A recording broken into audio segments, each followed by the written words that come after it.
The musicality production.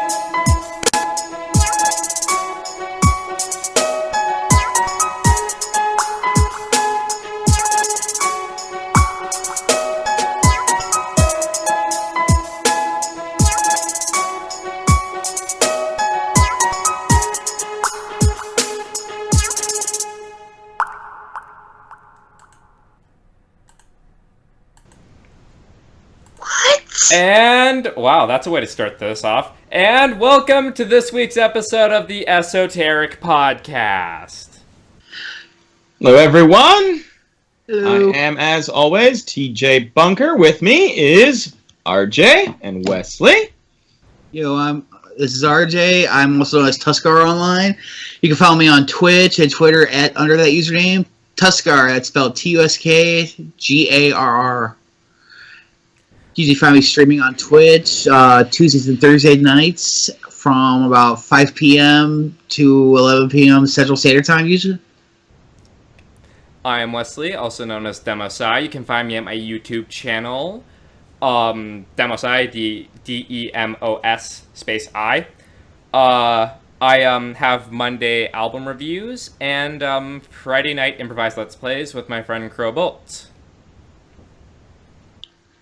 Right, and of course, I'm T.J.Bunker. You can find me, I don't know why you'd bother, but you can find me over on Twitter at T.J.Bunker. I haven't used that in years because I didn't know how to Twitter when I set it up. Really not very good at it now, but better. I write novels, and eventually someday, if my life stops falling apart, I'm going to do a blog for the Esoteric Podcast. Giving my thoughts on gaming, movies, whatever strikes my fancy that week. Maybe this week. We'll shoot for this week. Again, I've been shooting for the upcoming week every podcast so far. Haven't got it. Always. What? It'll become the podcast meme. I'm going to do it this week, I swear. I promise. I'll get it done this week. But as always, our live stream is here on the Esoteric Podcast. You can also find our edited version over on YouTube. That goes up Saturdays. If nobody's too busy to edit it and put it up. Yeah, we're getting better at that. So, yeah. And then you can find us at Twitter at the Esoteric Pod, and over on Patreon if you want to give us money and support us and let us buy actual equipment instead of the headset mics and whatever we currently use. That would be awesome. You can find us over on Patreon. We are the Esoteric Podcast over on Patreon. Yeah. Oh, just to address something at the beginning of the podcast when you heard me going, what? It's related to a news story. I just saw the headline for it that we're going to be reading about later. All right. So today we are talking about Pokemon Uranium. That's going to start us off. It is a fan-made Pokemon game. We're also going to... we had two awesome things come out this past week. Of course, Netflix... a week ago Friday, so 9 days, however that math works out, released Luke Cage, which, if the internet is to be believed, is responsible for Netflix going down for 3 hours on Saturday last week. God, that annoyed me. I was in the middle of watching Luke Cage, and all of a sudden, I can't stream anymore. Meanwhile, I finished it last night. Oh my God. Yeah. Brag all you want. Mine wasn't interrupted, because I sat around and didn't watch it for a week. Also, this past Tuesday, X-Men Age of Apocalypse, or X-Men Apocalypse, or however that ended up getting named. I think it was just X-Men Apocalypse. Yeah, I think it was just that. Yeah, so Wesley, our title's wrong, by the way. Okay, let me fix that real quick. Let's see the title wrong. Fix it. But yeah, so X-Men Apocalypse came out this past week on Blu-ray. So we're going to compare and contrast. Even though Fox put out X-Men, and technically Netflix and Marvel TV put out Luke Cage, they are both based on Marvel comic books, so we are going to discuss the pros and cons of each, what one did right, what the other one did wrong. I will let you guess which one did something right and which one did something wrong. here's a hint. It wasn't X-Men. God, that movie sucks. So to start us off today, we are going to talk about Pokemon Uranium. As I said, Pokemon Uranium is a fan-made game. It is not actually associated with Nintendo. It would be really messed up if it was. Yeah. The people, this is for a PC. It was live for like 2 days, and then Nintendo set cease and desist, and it was taken down.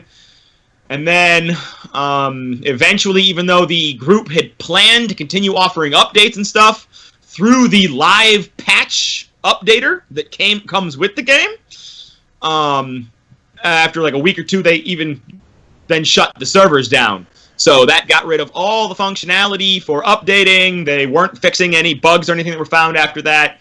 Online trading and stuff got tanked.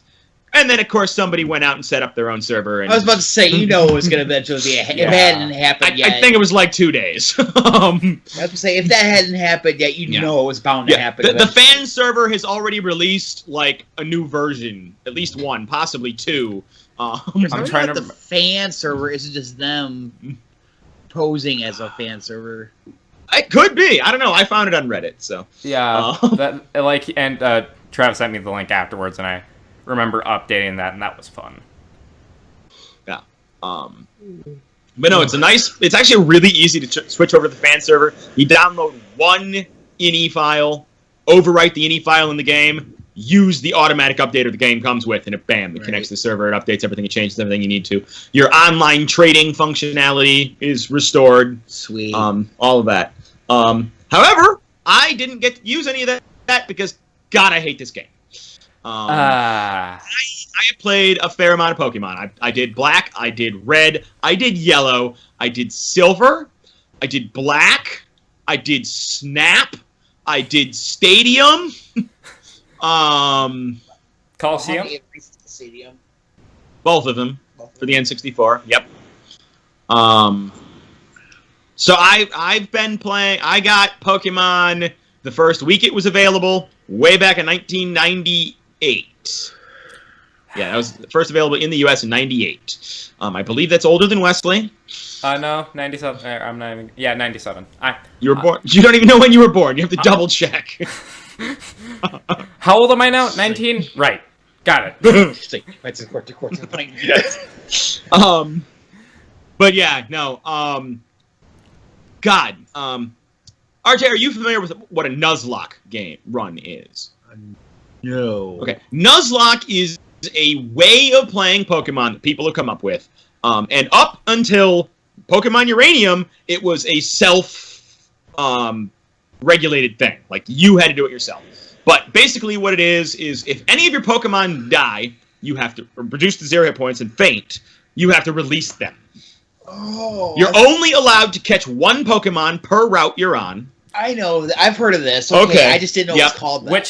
This game sucks if you accidentally turn that mode on. Yeah, this game, Pokemon Uranium, it's an actual option when you start the game. You can turn on Nuzlocke mode. Oh, God. I would have had to restart the game after my first fight.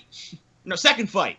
Because, yeah, I got my starter Pokemon. I was really, really annoyed. Rather than picking which starter Pokemon you want, you answer a series of questions. About your combat style. And supposedly, depending upon which questions you answer, that tells you which Pokemon best conforms to your combat style. And therefore will give you the Pokemon that will work best for your combat style. Uh-huh. I don't know whether or not that's true or how they based this on. Or I have had the water starter Pokemon in every Pokemon game I've ever freaking played. Outside of the times I restarted the game so that I could get a different starter, get to where I could trade it to my other... Like, I had black or blue and red. Right, so no, I get you. I'd start red up, I'd get one of the starter Pokemon, go till I could trade it to my blue game. Start it up again, choose a different starter Pokemon, go till I could trade it to my blue game. You know. I get you. Other than that, I've always taken the water Pokemon. This game stuck me with the fire Pokemon. You do know that the answers are color-coded. So if you click the blue option for everyone, you'll get the water. Wow, I did not know that. I just assumed the colors were... Because, that's really dumb. Why have the questions at all if you're going to color code the damn things? I mean, I don't know. I just wanted to... Sounded dumb. Why would I pick any of those? Yeah, so my experience with the game was I made 3 different save files for this on accident. I don't even know how you make more than one. How did you make more than one? If you hit new game, turns out there's 3 save files. At least from what I can tell, there's 3 different save files you can go, and you can go to load a different save file. Why did you keep going to new game? Because I accidentally started the game in Nuzlocke mode, and I'm like, I don't want to do that, because this game's already kicking my butt.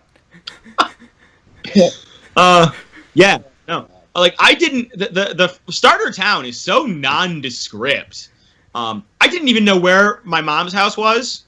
Your aunt's. So, like, aunt's house? What the fuck ever. I know where your mom's house was. I was there last night. Oh. But yeah, so I'm off getting my ass kicked in Route 1. I don't even know where to fucking go back and get healed. Like, I encounter the first wild Pokemon. And I'm down to, like, 2 hit points after I catch it. And, of course, it's down to, like, 2 hit points because it just caught the damn thing. You know? So I turn around and I go back to town and I'm like, oh, the professor doesn't fucking help me. Which house was mine? Fuck it, I don't care. I don't even, you know... I don't want to walk in every single house. For starters, I only had a week to play this game, you know. But yeah, so I went back out, and I'm fighting a trainer who's got Pokemon like 2 levels higher than me. Oh, shit. Yeah, literally. You almost... I mean, if I picked the fire Pokemon, apparently, because the best answers were red, and the red answers give you fire Pokemon, I don't know. But yeah, if it wasn't for the fact that my attacks were, like, super effective, I probably would have fucking lost.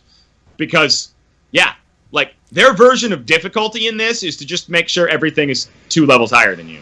I got all the way to Route 3. I had... My starter Pokemon was at level 13. I had 5 other Pokemon for a 6-Pokemon team that were at level 7. I get to Route 3. The wild Pokemon are level 10 and 11. I'm like, fuck this. I should not have to grind to get through Route 3. Yeah. No. No, I was done. No, fuck that game. Okay. My experience with it now. So first save file, realized it was a Nuzlocke, made a new game. Second save file, got a bunch of terrible Pokemon in the early game. So I'm like, screw it. I'm confused. You have a better option? It's Describe these terrible Pokemon you were getting. And what you got to replace them that weren't terrible. Let me explain how I work my third file to have it make sense. My third file... Use a ROM hack? I mean, what? My third file, I set out... I checked out the Pokemon Uranium Pokedex. I found out all the Pokemon I wanted in the team. And I do this for when I'm playing Pokemon games in general. I will go out and I will find my awesome team. By Route 3? No, a vast majority of them I didn't get by Route 5. Yeah, see, I quit playing the game by Route 3. Yeah, but so I set out and basically the first gym I had only 2 Pokemon. And I got... Here's the thing I've noticed about the game. You know how they said it's a more interactive story in that? They should have really stipulated that it was side stories. The interaction was beating the hell out of a little kid. Yeah. The main story is nothing more than your standard Pokemon game, but granted... Oh, God, no. No, the standard one's way better. RJ, you played Pokemon games before, right? Yeah. You know how the standard story is, professor shows up, asks you to go fill out a Pokedex, gives you a Pokemon, you have a rival, gives your rival a Pokemon, right? Yeah. If you get the water, they get the plant. You know, take the fire, they always get the better one. Yep. Yeah, no, in this game, they literally tell you, you look like you're old enough, finally. You have reached an age of maturity where you can go do this. Oh, and here's a 7-year-old. He can go with you. He's your rival. He gets the worst Pokemon. I got the fire Pokemon, he got the water Pokemon, or he got the plant Pokemon. So I instantly kicked his ass. Nice.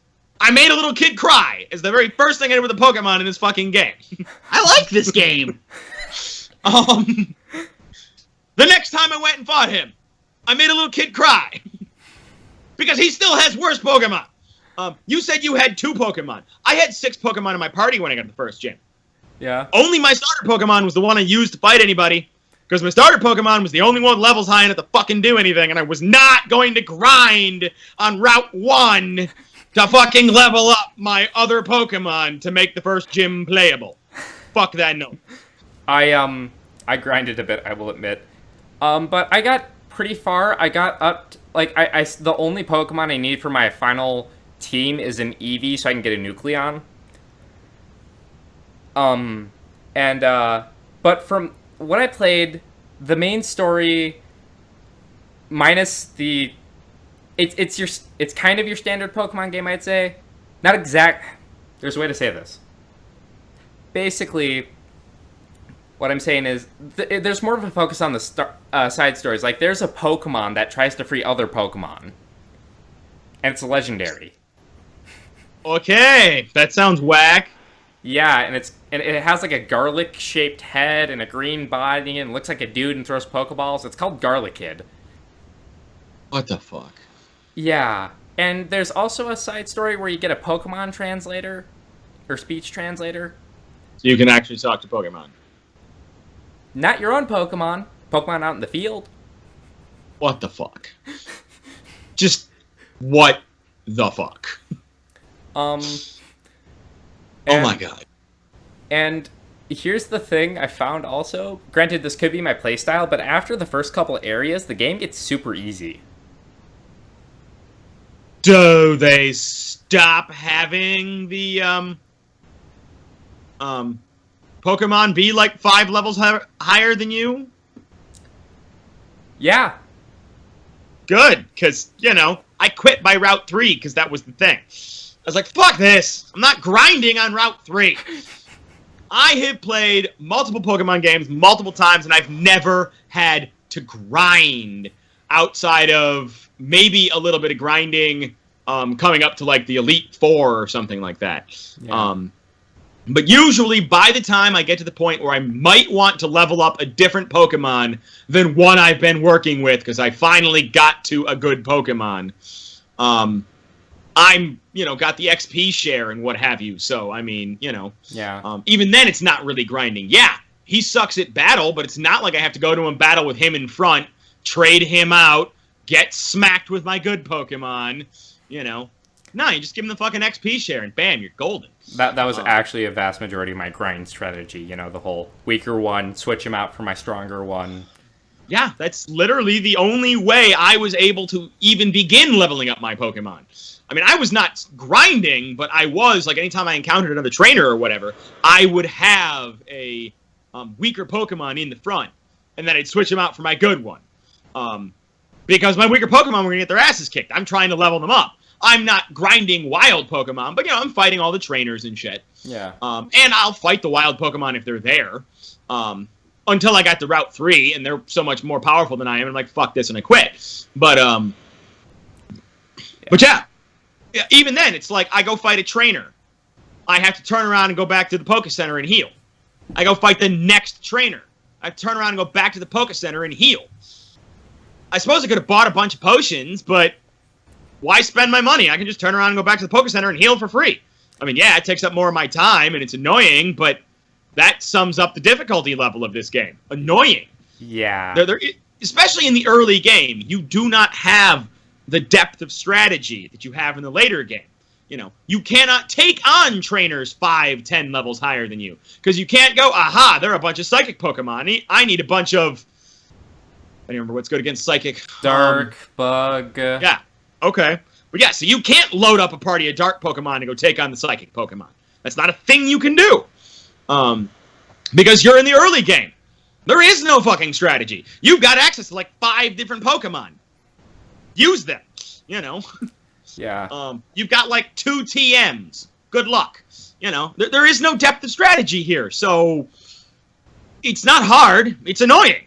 Yeah, but there's only or two other things I wanted to bring up about Pokemon Uranium. First of all, the sprite quality. I wouldn't know. Yeah. I never saw. I mean, I fought against a Mankey once, I think, or twice maybe. Mm-hmm. But they were your opposing Pokemon, so they were on the other side of the screen and smaller. But at least playing on the largest non-full screen size the game has in its options menu. Yeah, no, the sprites look terrible. They're all E and low res and. Yeah, and also there's another thing. The new Pokemon sprites, a vast majority of them look like they were just ripped from other Pokemon sprites. Like, Grizzard evolves in Grozard, the worm thing you had that you had problems with in the cave. That thing. I didn't have problems with him. He just annoyed me. Yeah. Fuck that guy. He evolves to have two heads that look exactly like Charizard's. Okay. Now, did you run into a Charizard? Did you get to compare the quality of sprite? No, but Because all the ones I ran into, the sprites seemed really janky, really low on details. I mean, it literally looked like somebody sketched it in paint in, 2 minutes. Yeah, I noticed that a lot, too. So, then, there was another thing I wanted to bring up about Uranium. Nuclear typing. Did they manage to balance the nuclear type? It does double damage to everything except for nuclear and steel, and takes takes double damage from everything. So no, they didn't really balance it at all. They went being a glass cannon. That's called balance, right? Pokemon Uranium. Bottom line from me, I hated it. It's a fan-made game. Jesus, I could spend an hour discussing all the idiots on the internet who are arguing why this shouldn't have been taken down, why this should have been taken down. They keep citing copyright. Copyright has nothing to do with why it was taken down. Right, trademark. Trademark! That's the law that it violated. Nobody in the internet mentions trademark. I don't know why. People get trademark and copyright confused all the damn time on the internet. But yeah, so the bottom line reason Nintendo had to do this is it violates their trademarks. Every Pokemon design is trademarked. Yep.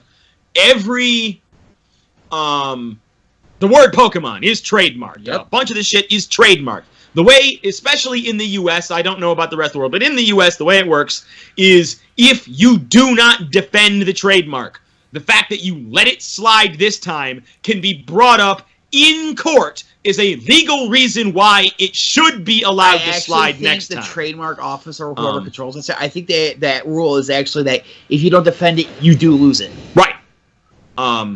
Yeah. So the only way this could stay up is if Nintendo actually talked to these people and said, yes, this is okay. And having seen the game, Nintendo would never do that. This game's shit. Okay, here's my final line, or bottom line. As a Pokemon fan project, and having seen my fair share of really bad Pokemon fan projects, it's not the worst, but it's not... So you're trying to tell me it's the shiniest turd in the toilet? Yes, but let me finish. But it's... If you want to play a Pokemon game... this is a Nuzlocker's Pokemon game. Someone who's crazy enough to do a Nuzlocke to begin with. Fuck that. Yeah. If you want a Nuzlocke, Pokemon Sun and Moon come out this fall. Buy those, damn it. Alright, so... let's move on from Pokemon. Okay, perfect. All right, cool. So, where was the first one I was going to pull up? Okay, here we go. This is the one I'll start off with. So, you guys, you see a bunch of videos online every once in a while, fights taking place in, stupid public places like McDonald's and shit, right? Yeah. I'm aware videos exist. I don't watch them. Well, if you ever got into a fight in public, would you ever go in armed with a raccoon? What? I don't even know what that means. Is this like a viral marketing for the sequel to what is that? What is the movie where on the poster the guy's got two squirrels like nunchucks? From Canada. Raccoon makes cameo in McDonald's brawl. A bizarre GIF of it is pronounced GIF. God damn it, you fuckers on the internet! Don't tell me otherwise. I'm from the '90s. It's GIF. Thank you. A bizarre GIF of a Canadian McDonald's brawl went viral on Twitter today, and then it shows this Twitter post of I don't know how to describe this GIF of a McDonald's fight on Rideau Street, except to say at one point someone pulls out a raccoon. Pulls out a raccoon. Where the fuck was it stored? Some guy walking to a McDonald's with a raccoon in his trousers? Actually, no, it was actually in his hoodie. Had a fucking raccoon stuffed Like, he's into just his also hoodie. you just see him walk in a frame and he pulls it out from inside his hoodie. And it's got like the scruff of his neck, just like he's gonna throw it or some shit. No, that fucking movie that had the squirrels as nunchucks in the poster. This is clearly viral marketing for its sequel that I've never heard of. Well, it's better than the clowns. Fucking raccoon, man. What the fuck? God, no, Loki. I think it's even better. This GIF, the GIF is from a YouTube video posted in 2014, so this isn't even recent. It just recently resurfaced recently. That particular McDonald's location has an entire Reddit string dedicated to stories about its unsavory characters. So apparently it's a rather infamous McDonald's location. Holy shit, I would never work at a McDonald's, and I'm definitely never working at that one. So, yeah, that happened, apparently. That's amazing. Face my raccoon power! I'm saving this one for last.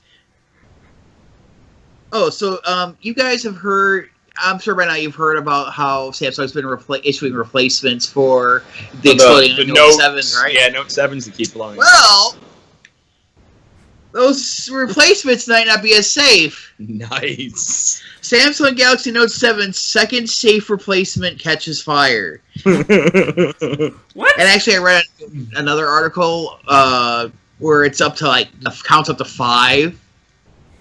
Apparently, they're thinking it's a flaw in the design of the lithium-ion battery. Okay. With the newer batteries they're putting in these new phones, they're trying to make a higher density cell so it holds more of a charge. Right.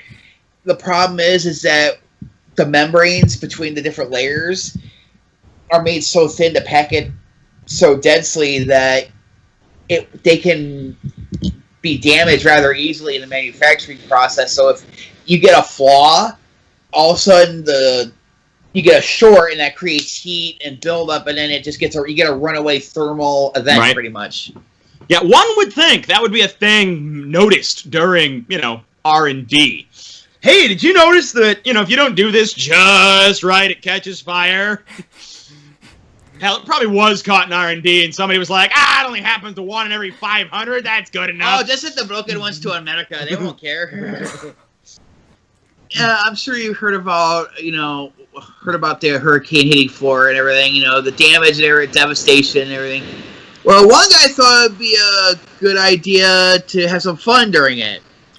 Man arrested after doing burnouts in front of news crews during a hurricane. So he jumped in his fucking car. The news crew's out there risking life and limb to get on video the destruction of the hurricane. This guy's just doing burnouts in the parking lot. Yep. Nice. Daytona Beach, Florida. A Mineola man seeking an extra thrill during Hurricane Matthew was arrested after doing burnouts in his truck around reporters in Daytona Beach. 20-year-old Brandon Ware was arrested early Friday morning for reckless driving and booked into Volusia County Branch Jail. The t-shirt Ware was wearing was explicit and ironic, reading "expletive speeding tickets." Well, fuck it. We're on Twitter. I don't give a shit. So it probably said "fucked speeding tickets." Yes. More than likely. I love how we've said "fuck" I don't know how many times, and you had to point out, we're on Twitch. Let's go ahead and swear. Yeah, I know. It just shows you where my brain is at today. According to police, Ware was doing burnouts in his black GMC truck in the 700 block of South Atlantic Avenue where news crews were. Police say Ware did multiple 360s in a reckless manner and at a high rate of speed at the base of the bridge. Apparently, he got out on bail on $500 bail. Huh. Only $500? Terribly curious about why the cops bothered. One would think there'd be better things to do. Like hide from the fucking hurricane or some shit. I mean, I suppose I didn't see the video. Maybe he was endangering the news crew or something. Oh, he probably, from what it sounds like he was.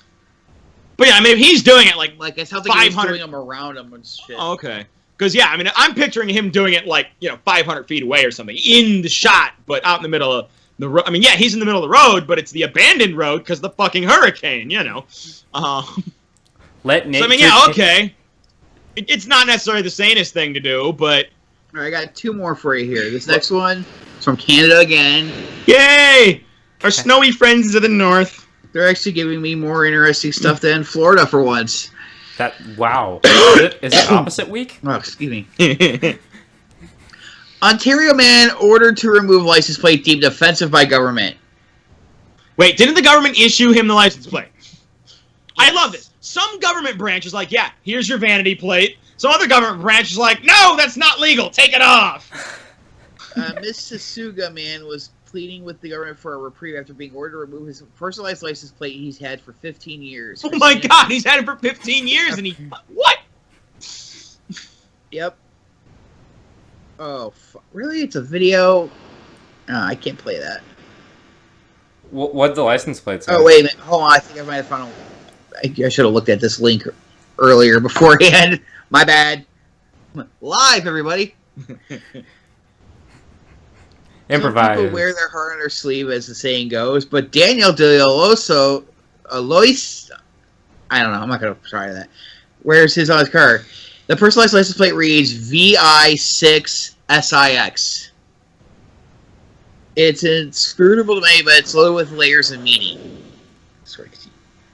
My relationship with my father was very strong. He passed away when I was 19 years old due to cancer. The pair shared a passion for the Hobbs. I don't know what that is. I'm going to go with a sports team. Where they take a bunch of polar bears and make them do hockey. So VI is short for V, or French for life. 6 is from the 76. When I was 2 years old and Montreal won their cup. At 6 being 6 Stanley Cups, my dad and I celebrated together in his short life with me.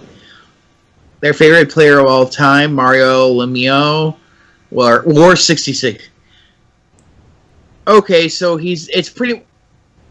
If you read VI as the Roman numeral for 6, the plate becomes 666. Oh. That's why the cops made him take it away, because it says 666.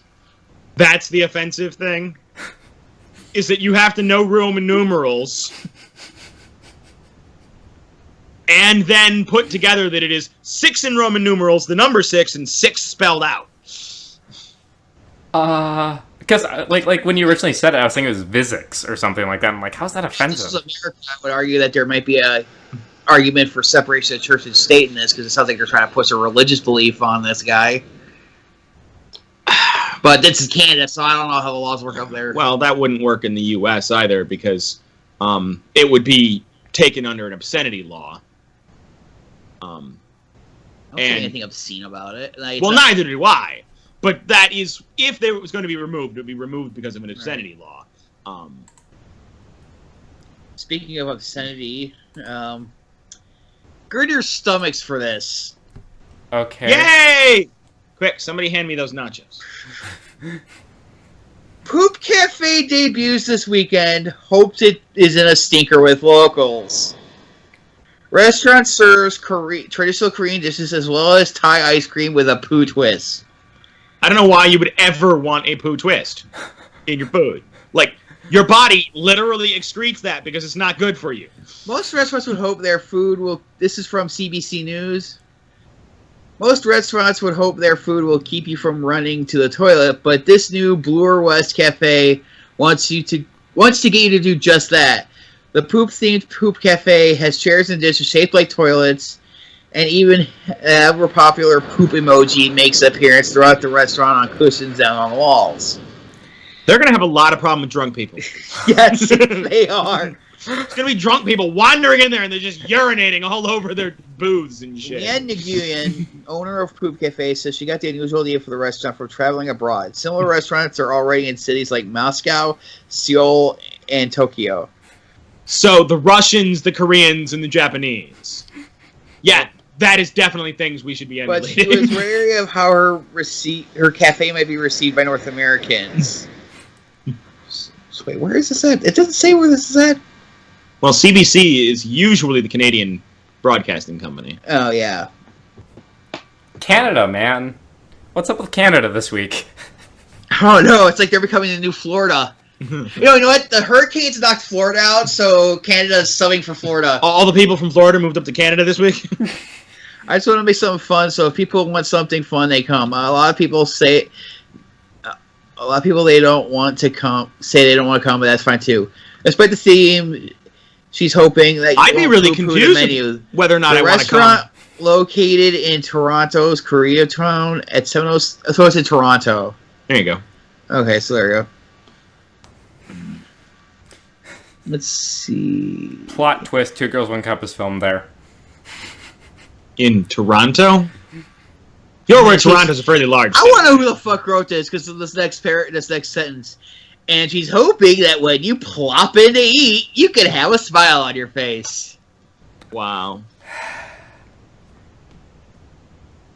That's... At least... So yeah, it's pretty much just... Everything is just poop themed. It doesn't sound like there's poop with the... At least it's just the furnishings, because when you first started describing it, I thought it was the menu. Me too. The I was menu like, is shaped like a poop. Right, but no, I thought it was gonna have feces in... You know what? That's what I get for not reading the story, but just by the headline, I was like, you know what? This looks interesting. Let's go with that. Yeah, I thought there was gonna be feces in the food, and I was like, oh my god. So, it's just... It's kind of got to make you go, is there feces in my food? Yeah, no, I'm pretty sure they're gonna have a bunch of problems with drunk people. Oh, yeah, especially with those toilet chairs. Yes. Somebody's going to have a bunch of Labatt down at the bar, and they're going to stumble in, whip it out, urinate on the chair, look around and go, wow, this is a really wide open bathroom. No. They're going to get, because one of the seats was actually like a sit-down toilet, so they're going to lift the lid up, take a Jesus. squat, and then go, why won't it flush? Some dude drops a deuce into the seat and then can't get it to flush. It's like, hey, your shitter's clogged. Oh, God. Oh, my God. Hey, shitter's clogged. What the hell? So, Luke Cage. I am going to start by saying I am both surprised and not surprised at how much I love Luke Cage. I'm not surprised because so far, Netflix in general and Netflix and Marvel together has put out some of the best freaking television I have seen in quite some time. The original season of Daredevil did some damn fine cinematography with action sequences, and ever since Jason Bourne came out in the early 2000s, the first one, The Bourne Identity, fight scenes have been getting chopped to shit.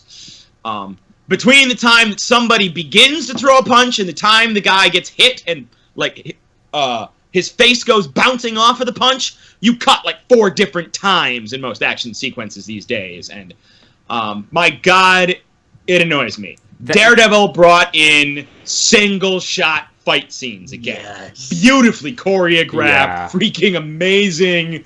And to be fair, it's really only Hollywood that's been chopping shit to bits. Asian cinema, especially Chinese cinema, has still been doing the long one-shots, which is why they brought in one of China's top choreographers to fucking come in and do Daredevil, and it was fucking awesome. Yeah. Daredevil Season 2 got a little messy on the story front, still badass on the fucking fight scenes and stuff, and at least the first half of that season was epic when they brought in Punisher. Hell, Punisher was so freaking awesome, they just announced at New York Comic-Con this past week, they began filming Punisher's standalone series! So that is looking to be out sometime, probably late in 2017. Biggest thing there is, it had originally been announced that, beginning of 2017, now March, whatever, they have a release date, I think it's March 17th, is when the Iron Fist comes out. The Defenders was supposed to be coming out next year. Wasn't announced when. Now, everybody's pretty damn sure Punisher's coming out next year because they just began filming that. So everybody thinks Defenders is going to be bumped to 2018 because Marvel only wants to do 2 in a year. So that's, I don't know, awesome, disappointing. But anyway, They also did Jessica Jones. If you have not seen Jessica Jones, oh my god, that show is phenomenal. You need to watch it. I mean, people complain about not having strong women in television, and Dude. yeah, no, this is a strong fucking woman in television. Oh my god, yes. The entire thing is unabashedly straightforward, in your face, a not even a rape allegory. The main character was literally raped, and this is about her recovery and her everything, and she happens to be a superhero while she's handling it, you know. Yeah, I love the whole fact that she's dealing with post-traumatic stress disorder from it and everything. Yeah. And it's supposed to, I mean, I've never had post-traumatic stress. I've never been raped. I don't know what any of that's like.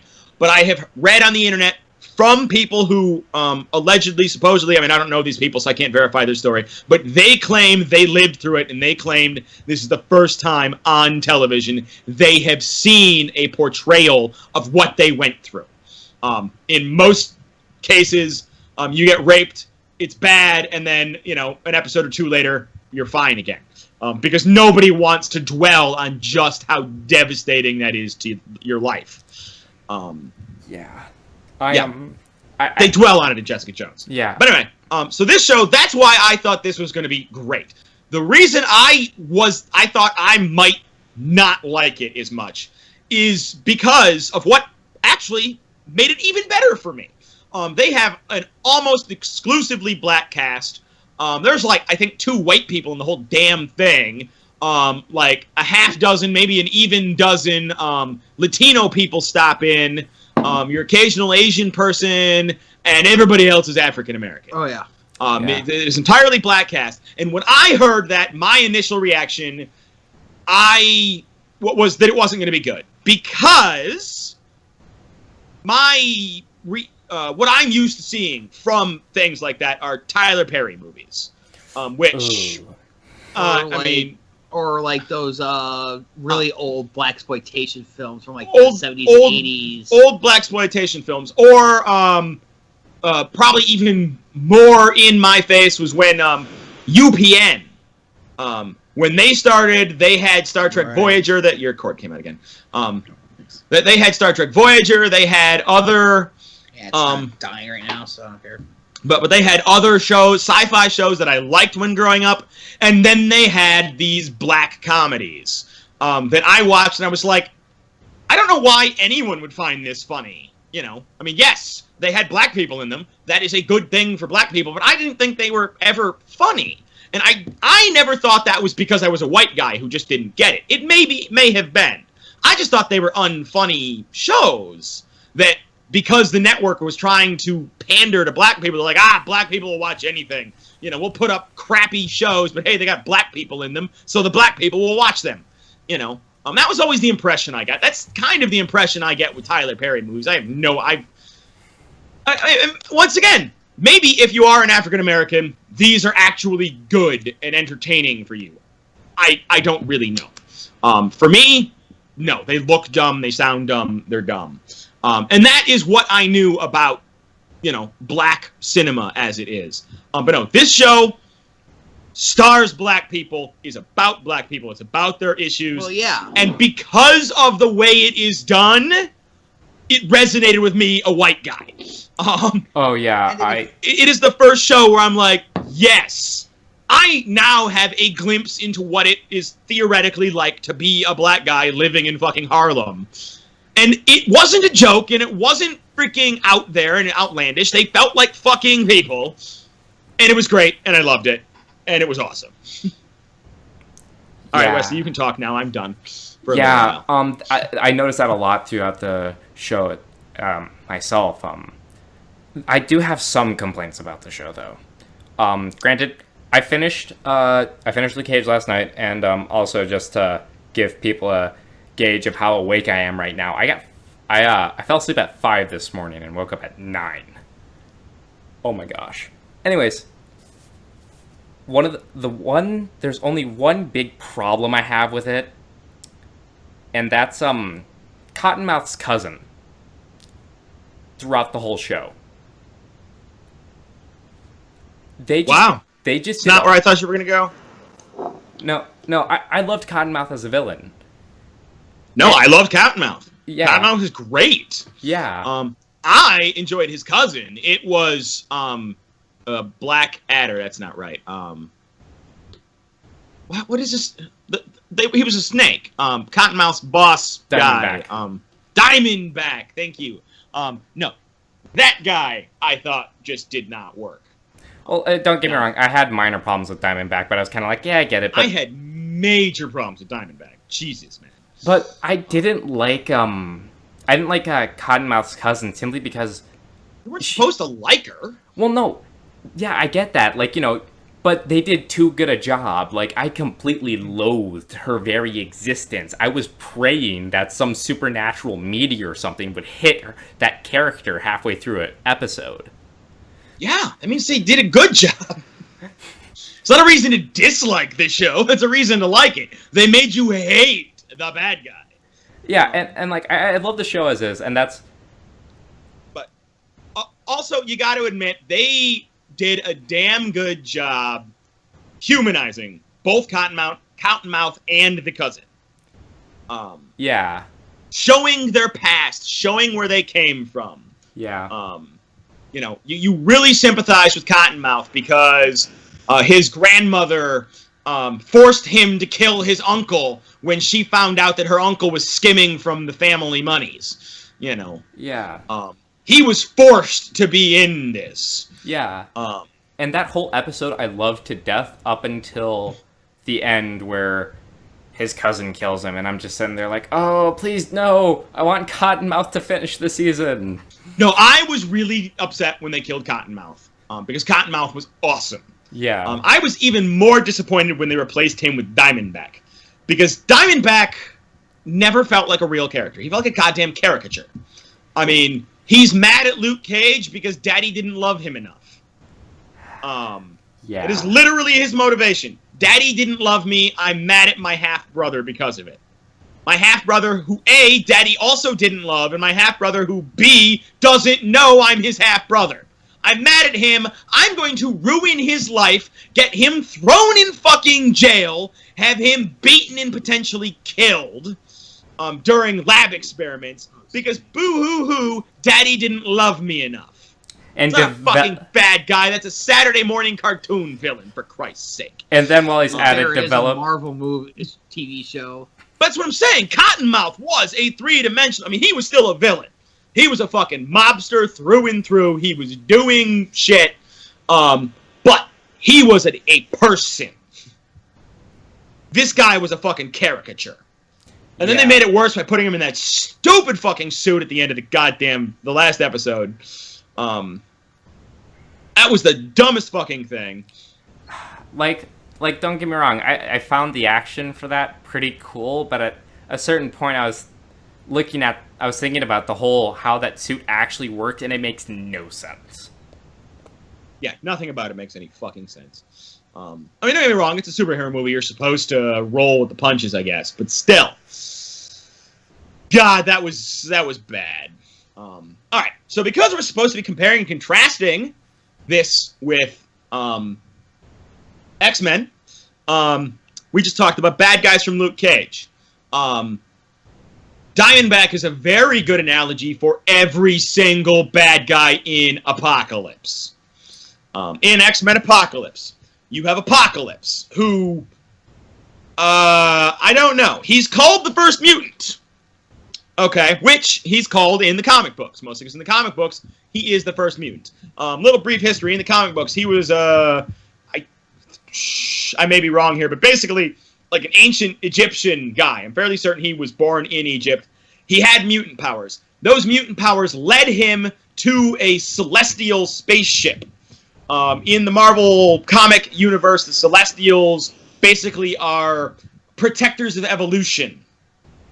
So Apocalypse, being the first mutant, was therefore the next stage in evolution. He was bonded to celestial technology. That's how he has a bunch of his abilities and powers and stuff. And then in the future, he shows up because mutants are now becoming a major thing, and he sees himself as the steward of evolution. Okay. In Apocalypse, the film, he is a mutant with, we don't know what his original mutant power is. But he is immortal, not because that's his mutant power, but because he uses technology, at least it's shown to be technology, like the pyramids were apparently his body-swapping chambers. What? Like, have you ever seen the pyramids with their gold tops? Apparently, his pyramid didn't just have a gold overlay at the pinnacle of it. It was a solid gold top that when sunlight hit it, like, lit up circuitry within it that also lit up circuitry all the way down inside the pyramid and allowed him to switch bodies. That's how he stayed alive. He went from being an old guy, he'd swap into a new young person. Somehow, they don't bother to explain how, he only swapped between mutants, but when he swapped, he got to keep the mutant powers of the body he swapped out of. Meaning, as he swapped, he accumulated more and more mutant powers.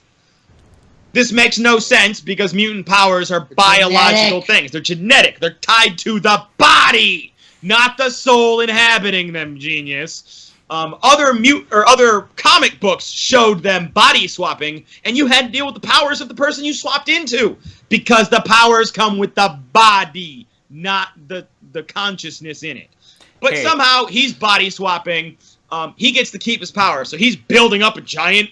Basically, it allowed the screenwriter to anything he wanted Apocalypse to do at any given time. Apocalypse could do because he had limitless mutant powers. And then he dies at the end. So he's a Mary Sue character. No, that's usually the good guy, but no. So he's going through a body swapping scenario, and his guards, not his 4 horsemen, his human guards decide, fuck this guy, and they crash the entire pyramid down on top of him. Apparently, he made massive fucking pyramids. Because it took like 10 seconds. He starts falling, like the floor falls out from beneath him, and one of his apparently telekinetic horsemen is falling down with him. She is able to take all of the armor off of the old body, swap it over to the new body before they hit the ground. Takes like 10 seconds. I looked it up on the internet. A 10-second fall is, where did I write it down here? A 10-second fall is about 490 meters. So close to 500 meters. The Burj Khalifa, or whatever the tallest building in the world is 890 meters. Or 830, excuse me. 830 meters. So, more than half that height is apparently what he dug underground underneath a pyramid. For reasons. Okay. Because that's how far he fell. Oh, wow. And then, because this movie is stupid, when you get to the 1980s, which is when the movie is set, there is a CIA agent who's investigating this cult who is worshiping him, even though they aren't worshiping his body, they're worshiping the Golden Pyramid top, which is literally like 20 feet under the desert in Cairo, or whatever city they were in. I think it was Cairo. I mean, like, barely underneath the fucking ground. It's like, what? The pyramid collapsed on top of him. Somehow, the top of the pyramid ended up, just barely underground. He fell for a good 10 seconds underground. No, completely fucking stupid. But yeah, so his rationale is, he basically made humans as a slave race for mutants. So how did humans ever become dominant on the world? He's just going to destroy all civilization, so that way only mutants will be able to survive the civilization. In spite of all the mutants, we're going to die in the civilization. But we're going to throw nods toward the comic book origin of, survival of the fittest and shit. Right. So, yeah, he wants to destroy the world. So in order to do so, he has to go get his 4 horsemen. Literally, they introduce all 4 horsemen without any backstory, explanation, personality even, really. I mean, you see Storm. She's the first horseman. She walks up to a guy. She uses her powers to have wind, blow through, distracting him so she can reach in, grab money out of the cash register, and get spotted anyway. So, either she's never tried this before, or she's really bad at it, I don't know which. But Apocalypse is standing there watching her, so she runs away. Apocalypse saves her ass from the shopkeepers who catch up to her, because she's still like a teenager who has no idea how to use her fucking powers. They're about to chop her fucking hand off for stealing. because, this is 1980s caricature of Egypt. Right. Clearly they still have hand chopping off laws like they did back in the, stories of Aladdin and shit, And if you try to nuke them to the Stone Age, they'll just be like, upgrade. Yeah. But Apocalypse shows up, saves her ass. Oh, and she worships Mystique as some sort of hero for reasons I don't really understand. Mystique's blue face is plastered on posters all over the world, apparently. I mean, they got one translated into, I don't actually know what language Egyptians speak. Egyptian, maybe? But anyway, whatever language. It'd probably be Arabic. Arabic? Okay. Yeah, some sort of form of Arabic. One of the dialects. But yeah, so it was translated into that language in a fucking hovel that a bunch of homeless people live in Egypt. But yeah, Magneto isn't pictured. The second one they go get is literally Psylocke, who's a bodyguard for Caliban, who in the comics is a mutant who's able to track other mutant signatures. In this, his power's apparently been amped up to 1 million because he's able to track mutants like all over the world just using his brain or something. I don't know. They don't really discuss it. Fun thing is, in one of the iterations in the comics of the Four Horsemen, Caliban was one of the Four Horsemen. He's not the fourth horseman here. Psylocke is his bodyguard. Literally, she has no... I'm a bodyguard. And then her betrayal of Caliban is not really very clear. Also, grand evidence for why Psylocke, when she's doing her little, psychic blade coming out of a fist thing, it should be dagger-sized. Because as a fucking, 6-foot sword, it looks ridiculous. Yeah, I bet. In the comics, she has turned her psychic energies into other weapons. But when she turned it into a big sword, it had a grip and looked like a fucking sword in her hand. Right. The only time it ever looks like, a punch dagger sticking out of her fucking fist is when it's dagger-sized. Because that's the only time it doesn't look ridiculous. But yeah, then they go find Angel. His backstory was apparently kidnapped and was a cage fighter. Because earlier in the film, when he was introduced, he was fighting Nightcrawler.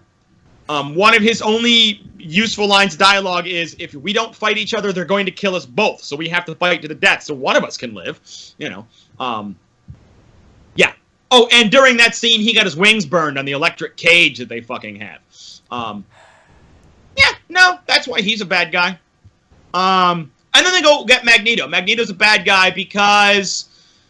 Oh my god. Alright, this scene's gonna take some dissecting. Okay, so, Magneto, hiding out in, I want to say Norway? I think it was? No, Poland. He was in Poland.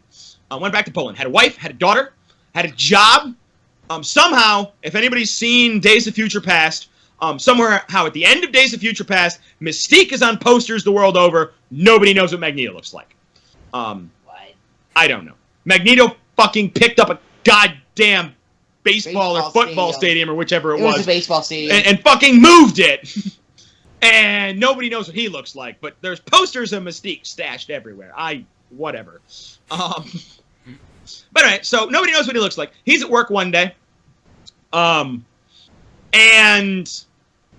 a big piece of metal falls over, and he prevents it from crushing a coworker as surreptitiously as he was able to. He left work. Nobody said anything. He goes home that night, and basically tells his family we're packing up and leaving. His daughter, I really, really hope she slipped out on her own because she's got burgeoning mutant powers that allow her to communicate with animals. So she likes to go out and talk to animals. They'd revealed that earlier. But anyway, so they notice they can't find their daughter. So they go out looking for their daughter.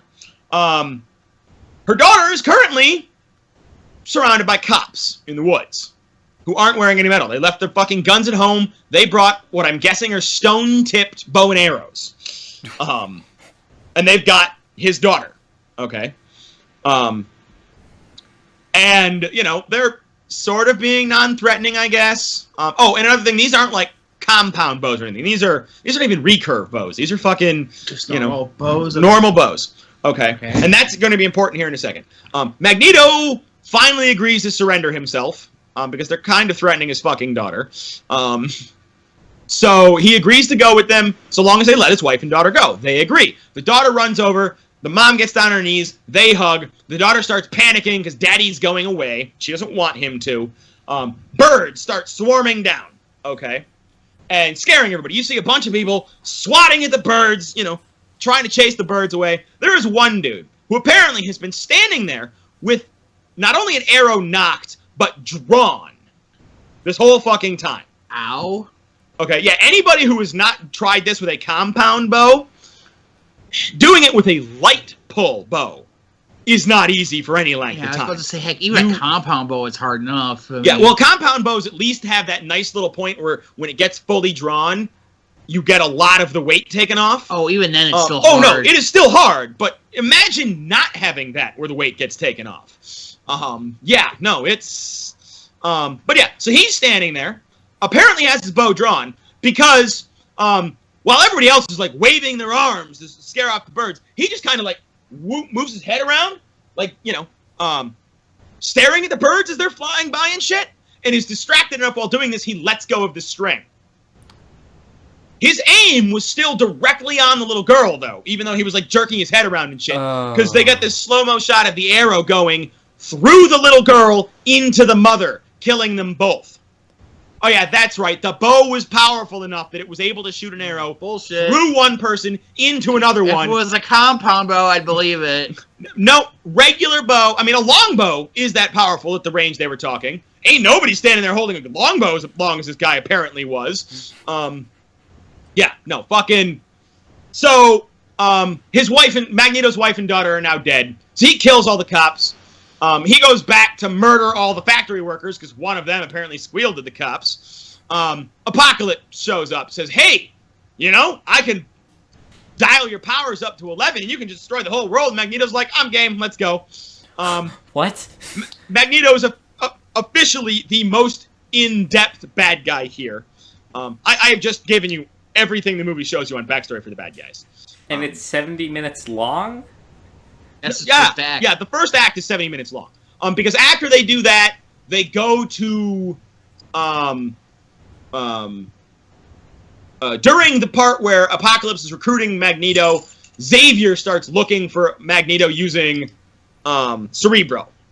Somehow Apocalypse is able to ride that back to do a ridiculous thing where he is able to use Xavier's power linked to Cerebro to take control of every single person operating a nuclear missile silo in the world and launch all of their nuclear missiles at the same time. However, he's not trying to use the nuclear missiles to destroy the world. No, he's going to use Magneto to destroy... Why he didn't use the nuclear missiles, I don't fucking know. Literally, there's no...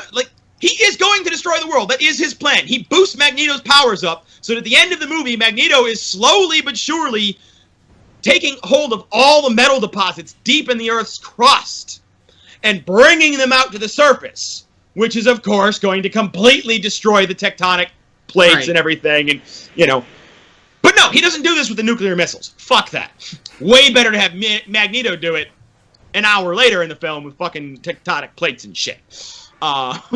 Gosh. No, so he launches all the nuclear warheads straight up.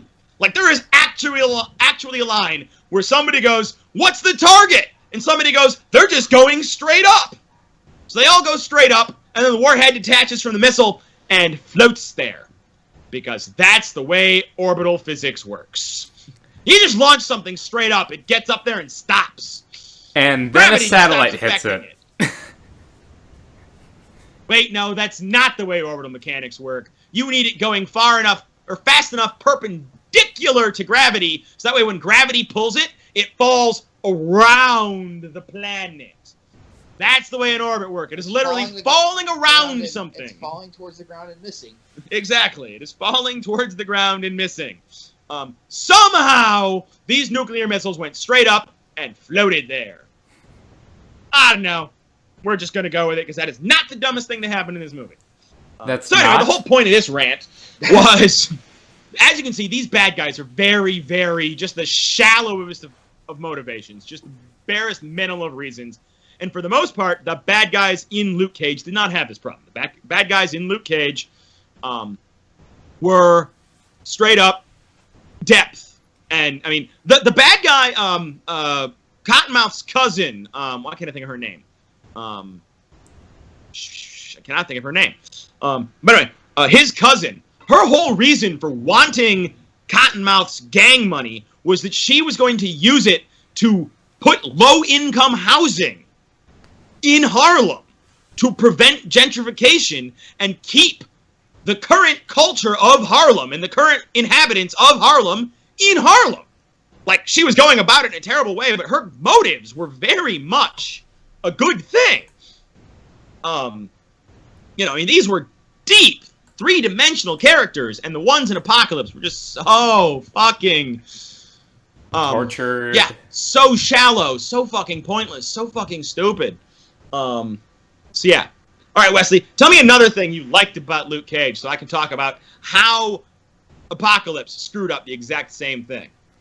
Okay, Luke Cage as a character developed pretty well through the show. It's one of my favorite things about it is that how well he developed in the show.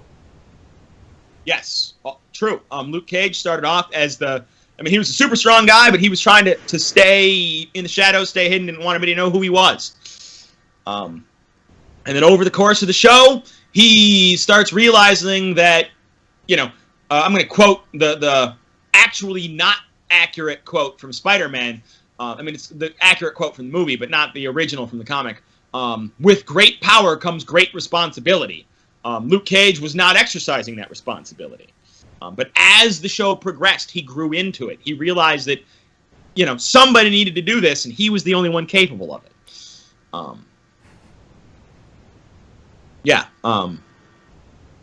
Well, you go ahead, Wesley. Say some more about Luke Cage. Talk about why you think about him, and then I'll talk about the X-Men character.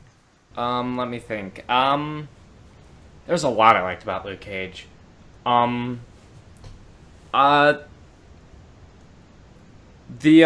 First of all, the romance that kind of felt forced, but at the same time kind of felt built up throughout the whole thing between Luke and what's her name? That nurse chick. Claire? Yeah, Claire.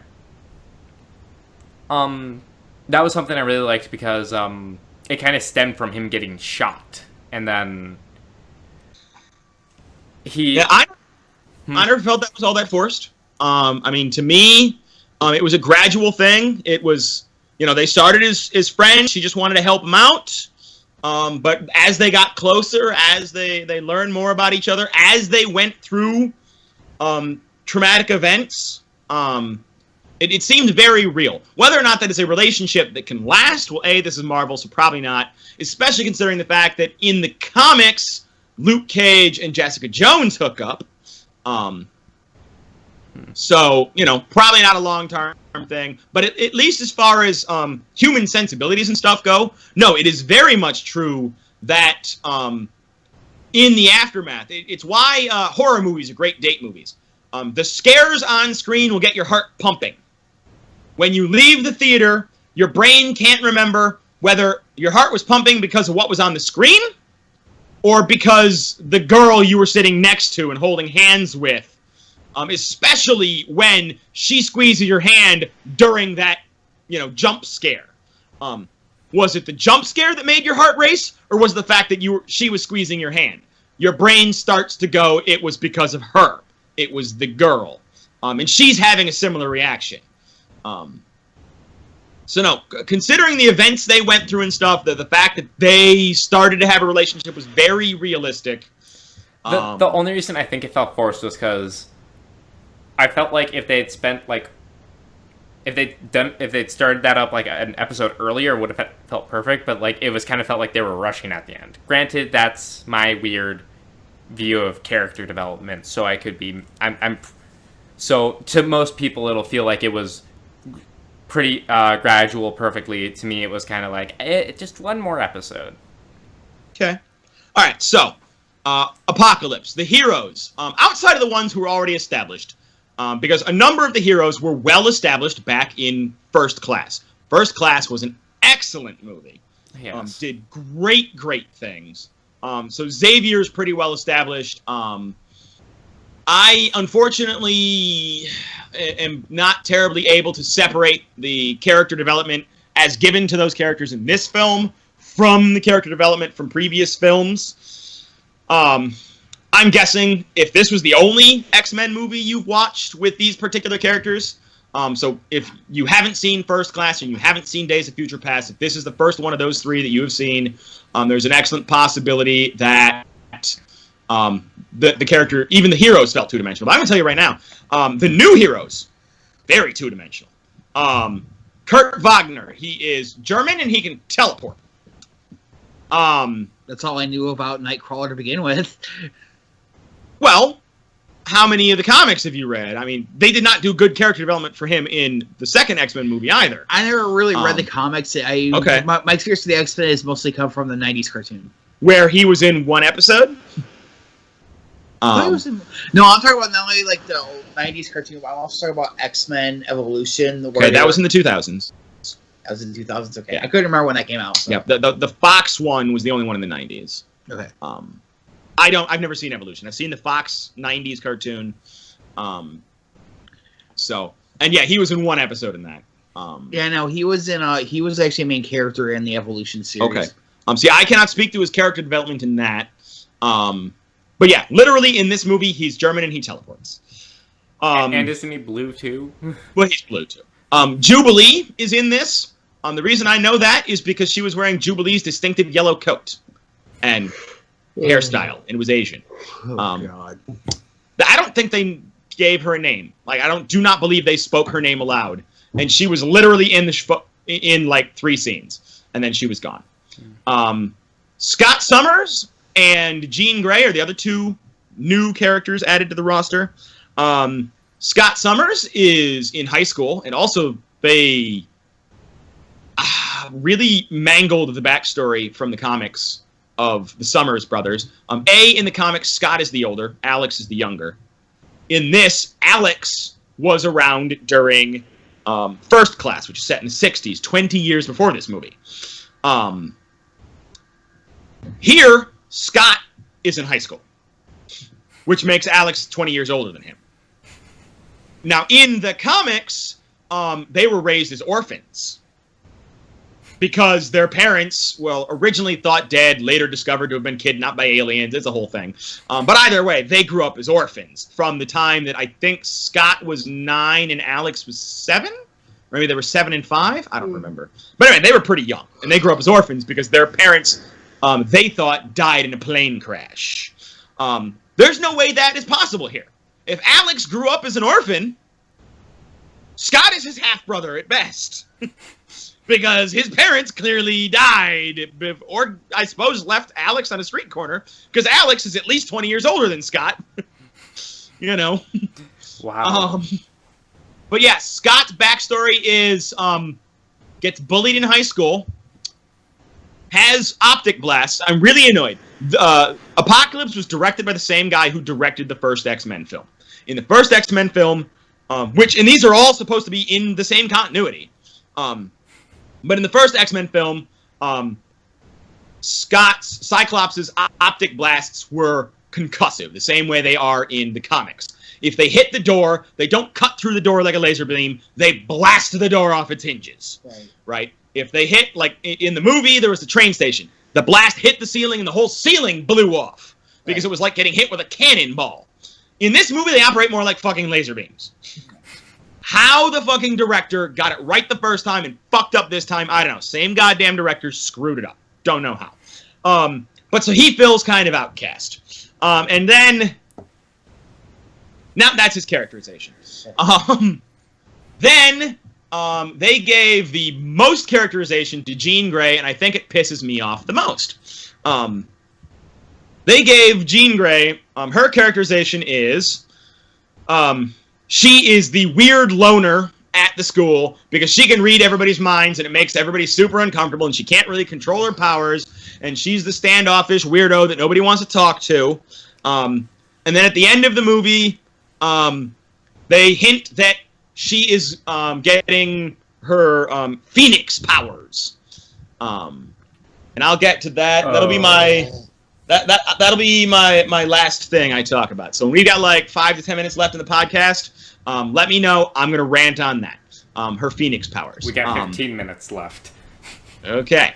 Might as well get started on it now. So no, because I want to talk about here is the love story between Scott and Jean Grey. Oh gosh. Because anybody who knows anything about X-Men basically knows that Scott Summers and Jean Grey are ancient lovers. I mean, Jean Grey has been dead in the comics for 10 years up until now, not counting young Jean being brought back from the past to the modern day, and that gets really weird. But Jean Grey as modern Scott Summers, adult Scott Summers, I have to say that because when past Jean Grey was brought to the future, past Scott Summers was brought to the future, present. But yeah, so his Jean Grey, modern, 30, 40-year-old Scott Summers, his Jean Grey has been dead for the last 10 years in comics.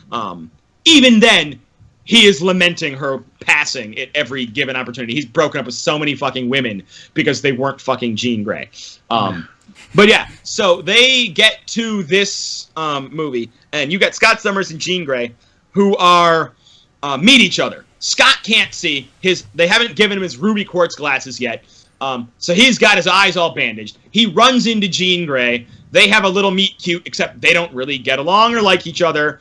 They snipe at each other a little bit and shit. And then later in the movie, they give him his ruby quartz glasses for the first time.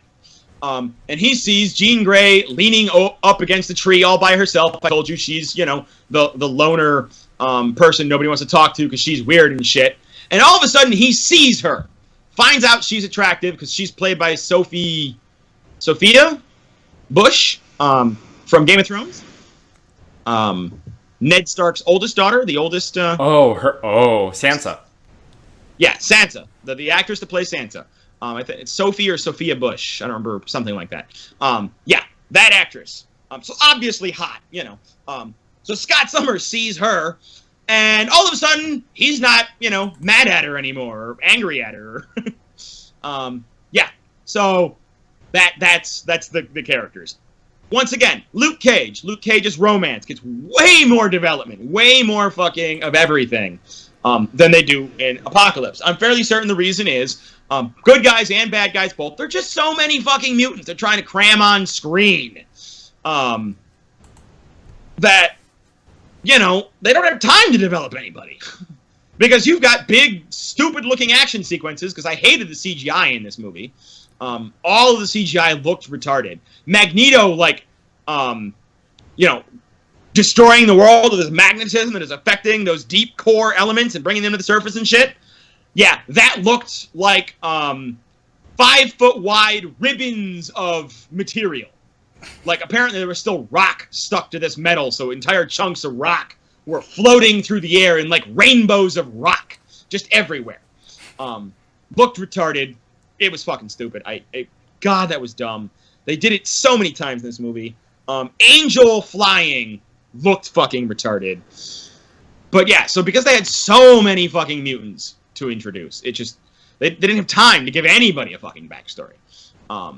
Because the final battle, you have Professor X, Moira McTaggart, Beast, Cyclops, Jean Grey, Mystique, Quicksilver, and Nightcrawler on the good guys' side. It's 8 good guys. And you have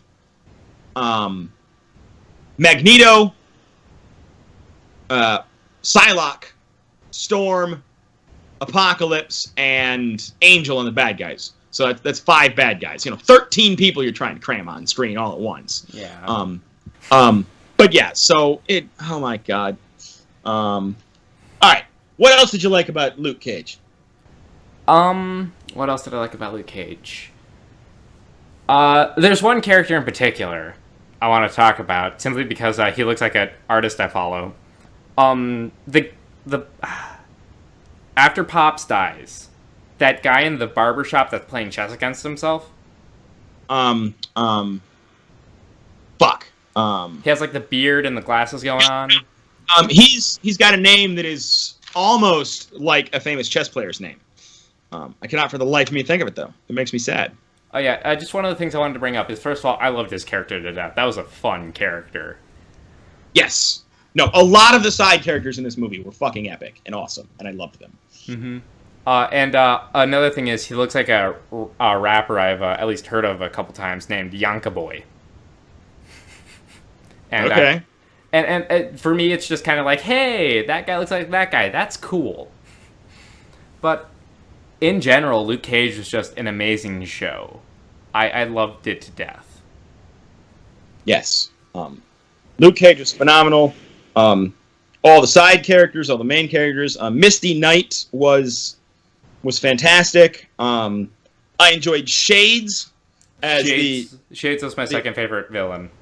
Yep. Bobby Fish, that's what his name is. Take on Bobby Fischer would be the famous chess player. Okay. But yeah, Cottonmouth was awesome. Detective Scarf was great. Even in the beginning, even though we didn't see very much of her, Genghis Khani was a great fucking character. I mean, so many fantastic characters in this.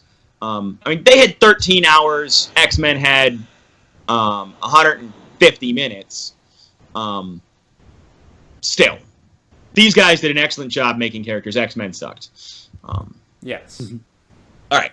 So give us your bottom line, Wesley. Luke Cage. I'd suggest it to anyone as just a show to watch and enjoy. And then if you're feeling like you really liked it, go back and watch Daredevil and Jessica Jones. Yeah. Bottom line for me, for Luke Cage. Awesome show. It is monumental for African Americans, especially because it is a show starring African Americans, by African Americans, about African Americans. And it's a great show. I mean, they did everything that is required to be a great show. The characters were great. The music is great. The action is great. Everything about it is fucking great. Except for when they change over to Diamondback as the main bad guy, because that guy was stupid. Right. But you know what? Just so you know, just to touch on the whole African American thing, one aspect about Luke Cage that I like that's gonna be the potential when I go. I haven't watched it yet, obviously, but the one thing I like about it is that with everything that's going on with all these police shootings and everything, we have a bulletproof black superhero. There you go. They actually kind of do touch on that. I think that's awesome that we have a black superhero. Yeah, I think somebody actually has a line in the show, pretty much exactly the same thing. No, it is awesome. For everybody. I mean, African Americans need more representation, need more awesome roles in Hollywood. This is an epic place to Idris be. Elba can only do so much. Yeah. This right here is a thing that needs to happen. It is awesome. I recommend it to everybody. Support this. African Americans need more roles that aren't Tyler Perry's Medea. Or stereotypical gangster roles or shit like that. Yeah. Please. No, this was a fucking fantastic show that suffered at the end because of Diamondback, but to be fair, a lot of the villains at the end of fucking these shows really start to suffer. Same thing happened in season 2 of Daredevil. I mean, not everybody can be Wilson Fisk. So real quick, before we sign off, I want to talk about the Phoenix. This is a thing that pisses me off. It's a thing that has pissed off a number of people. I'm not going to be the first person to say this, but I am going to fucking say it anyway, because I want to talk about this, because it really upsets me. I'm really worried about what you're going to say, because in my experience, the representation of the Phoenix in film has always been horrible. Yes, no, it's horrible. The classic Phoenix story that has basically cemented the X-Men as awesome people. The reason the 90s movies got made was because of the Chris Claremont era of comic books. And the reason the Chris Claremont era of comic books were considered so awesome, at least in part, was because of the Phoenix and the Dark Phoenix storyline. That storyline was so fucking metal. Yes, it was fucking awesome. It is why the X-Men are so fucking loved. It's why they blew up in the 80s and the 90s, and why they had like 400 freaking different X-Men issues running around in those periods. And all Hollywood seems to understand about it is there was a big Firebird in it, so therefore we need a big fucking Firebird. If you've seen the third fucking X-Men movie from 2006 or whatever year that came out in, Jean Grey basically goes all Carrie and fucking, her powers go crazy and she turns into a giant fucking Firebird. That was hinted at. That was hinted at the end of X-Men 2 already, because as they were escaping and Jean Grey supposedly died there, what happened? Bam, big Firebird. When Jean Grey kills ends up being the core reason Apocalypse is defeated, you start getting that same vibe you had from the end of X-Men 2. You start getting that whole Phoenix Fire thing going on around her while she's doing mental battle with Apocalypse. Oh, no. Here's why that's bad. The Firebird was not the important thing in the fucking story. It's the only thing Hollywood has taken away, but it's not what was important. What was important was that Jean Grey was one of the best versions of the good girl gone bad story. If you've seen the end of Grease, where, or if you've seen Grease, the whole fucking film, you have goody two-shoes, never do anything wrong, Sandy, her name's Sandy, right? I don't know, I haven't seen Grease in a long time. We're gonna go Sandy today. But goody two-shoes fucking Sandy. And then, at the end of the film, bam, she's this bad chick, all dressed up in leather and, the Dark Phoenix saga especially was that kicked up to 11. It was fucking epic character development. Jean Grey was this good girl who went bad. And then she went so bad, the bad guys that mind-controlled her and corrupted her were terrified of her when she is the planet-destroying Dark Phoenix. Okay? She was fucking dark. She was fucking bad. It was character development turned up to 11. In X-Men 3, they skipped all the character development stuff, went straight into, oh yeah, her powers just went evil. Bam, no character development, just bam, flip a switch, she's evil now, because we need the Firebird. That's what Hollywood fucking took away from this. Here in Apocalypse, is it worse? She's already the ostracized, nobody likes her. What's her character development going to be?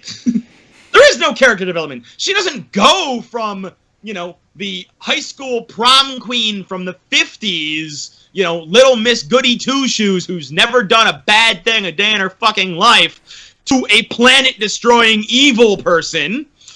That was the comic book story arc, and it didn't happen overnight. The whole thing was following the character development there. In this, what's the character development? I don't know, because she's already completely ostracized from anybody.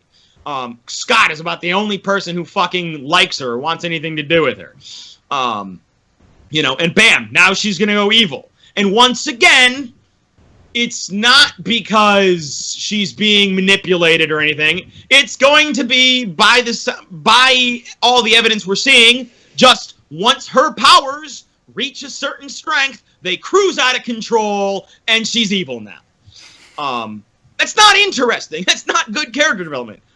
Hollywood is just rushing for the Firebird like that's important.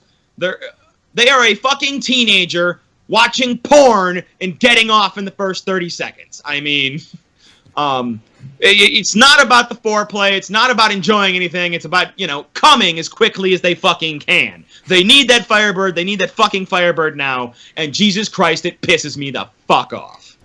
So, all right, I'm done ranting. We've been doing this for 2 hours now. That's usually our end time. I have so much more I could say about fucking...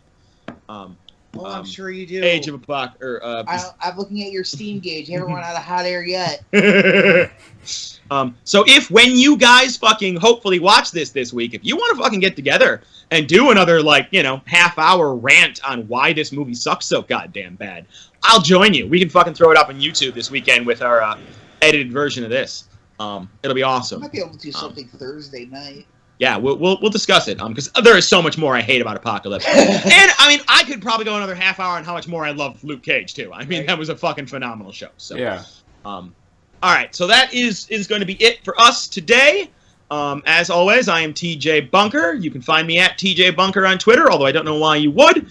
Find me on bookshelves, assuming you have a really, really open-minded bookstore owner who just buys things that nobody's ever heard of before and won't ever buy off their bookshelves. But I wrote a novel called The Future Calls. It is available on Amazon if you actually want to find it. It's probably not on your bookstore shelves. I am, of course, with RJ. He is Tuskgarr. You can find him here on Twitch at Tuskgarr.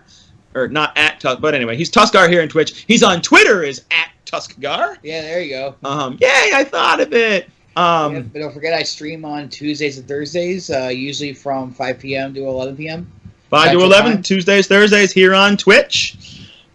We, of course, have Wesley. You can find him over on YouTube as Demosai. Demosai. D-O-D-E-M-O-S space I. Demosai. Tune in next week. We are talking about... What are we talking about next week? I forgot. The new Ghostbusters and Deus Ex. Yes. The new Ghostbusters movie comes to Blu-ray and DVD this coming week. We're going to watch that. We're also probably going to watch the original Ghostbusters, and we're going to compare the two, probably. That is not the stated goal. It's going to happen. I know us. And more likely, I'll end up watching Ghostbusters 2 at some point during the week, too. Yeah, so maybe, RJ will be like, hey, remember that scene where the Statue of Liberty was brought to life and walked through Manhattan? And we were like, I forgot about it until you reminded me, and now I'm going to go back to therapy again. Fuck. Not again. I like that scene, actually. They used an NES Advantage controller. I love that! Jesus, man. I'm weird. You gotta remember this. In addition, we will be playing Deus Ex, the original, from way back in 2000 or 2002 or whenever that 2000 was. It was. With damn it, who made that game? Oh my gosh. It wasn't Eidos, was it? Well, Eidos is the company. No, Eidos. the main director guy. I can't remember. Same guy who did Epic Mickey and Epic Mickey 2, I want to say. I can't remember. I'm opening up Google now. God, I feel so bad because he's done good work. But this is like his first main game that got his name out there. Of course, RJ's going to be back with more weird-ass news stories, and Wesley's going to be back with... Hopefully with more Florida and less Canada. More Florida, less Canada. Wesley's going to be back with more music. Maybe we'll move on to a new genre this week. I don't know. Oh, yeah. We'll find out. Next week's about Japanese punk. Japanese punk! Ooh, cool. Okay. Sounds interesting. That's going to be a very, very strange departure. Did you find the guy's name yet? Oh, yeah. Oh, sorry, forgot. Let me see. I got Ion Storm. Yes, that's the company. And then Eidos published it. Publishers, platforms. That is not the one I thought it was. That was Mankind Divided. Wow, you're really bad at this. Yeah, Warren Spector. Warren Spector, thank you very much. Yes, Warren Spector he's done a lot of great games. Like I said, I'm pretty sure this is one of his first that he was involved in. Wow, I just realized that apparently Human Revolution, The Fall, and Mankind Divided are prequels to this Deus Ex. I did not know that. I thought they were like reimaginings or something. I did not realize they were... I actually knew that. Huh. I haven't played any of the new ones. So. I read the wiki on the game on Deus Ex Mankind Evolved when I... Mankind Divided? No, I mean Human Revolution, sorry. Okay. When I first... I remember watching a live streamer play Mankind Divided and him talking about the fact that they're prequels, and I'm like, that's interesting. I need to get Mankind Divided. Yeah. I really do. Yeah, we'll probably do some of the other Deus Ex. Oh, yeah, Warren Spector was also involved with System Shock, which is, of course, where Ken Levine started getting noticed before he went on to do BioShock. Oh, yeah. So yeah, next week should be pretty good. We are the Esoteric Podcast. Check us out on Twitter at the Esoteric Pod. Check us out on YouTube. We are the Esoteric Podcast, and check us out over on Patreon. Patreon, if you want to give us some money so we can get some good equipment. Maybe we can get some video to go with our audio here. Yeah. Maybe just some better audio equipment. Better laptop for Who knows? videos. Better laptop, yeah. Better video editing software. Yeah, all sorts of fun, cool things like Yeah, that. we got a lot of shit we need to do. Also, if you are listening or watching this, listening to us on YouTube, you can check us out over on Twitch. We are the Esoteric Podcast over on Twitch. You should find links to all of our places wherever you are. If you're on Twitter, we should have links to our Twitch and our YouTube on Twitter. If you're on YouTube, you should find the links. If you're on Twitch, you should find the links. If you're on Patreon, you should find the links. You should find our links wherever you're at. But keep an eye out for us. Let us know if you like what we do. So with that, Wesley, tell us about our music and then send us off. Okay. The producer of... Wait, let me get the scene loaded. The producer of our outro and intro is someone by the name of Musicality Music. I've worked with him in the past. He's an amazing producer. There will be a link in the channel description for YouTube. Anyways, thanks for watching, and we'll see you next time. Goodbye.